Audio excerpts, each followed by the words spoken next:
I'm Paul Edwards. I'm head of Advanced Design Team. I work in Airbus Commercial and I'm part of the cabin program.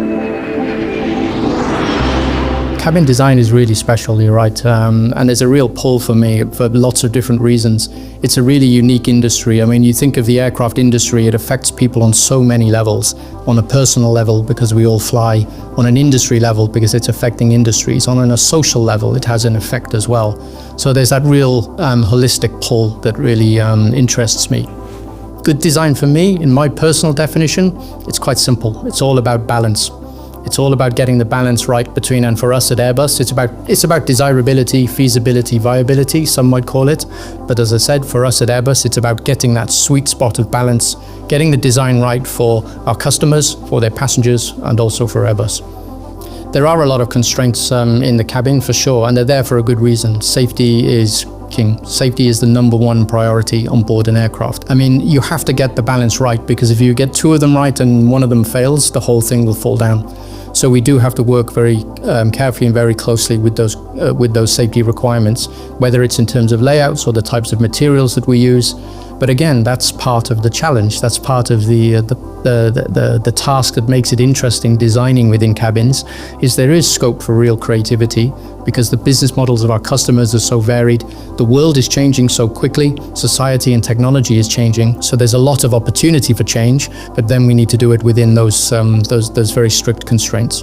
The design teams are really experienced and really well trained in helping the airlines find exactly what they need within the time and the cost constraints that they have. And it's about collaboration. That's what it's all about. Often what we might find in some projects is design can play a big key role in arbitrating.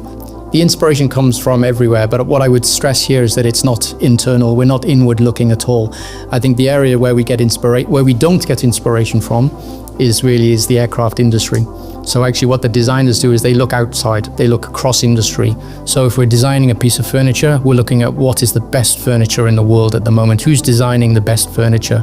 If we're designing architecture and interiors, who's delivering the best architecture and interior spaces that we can see. And then we try to see how can we translate that into cabins, how would that translate into an onboard experience.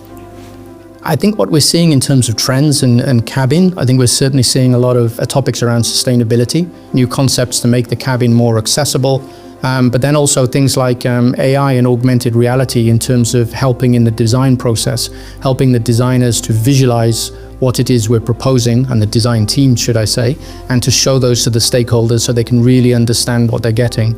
So we're beginning to really integrate AI and the virtual reality into our design processes to help us move quicker, to visualize what's coming. And then because they're digital models, they're much easier to adapt if and when we need to make changes. What's happening more and more now is that you're seeing the merger of physical worlds and digital worlds and the creation of phygital experiences. So I think that's the main learning is to not think of the boundaries, and actually to think of it all as design and as part of an experience, and not to restrict it to a digital environment or a physical environment.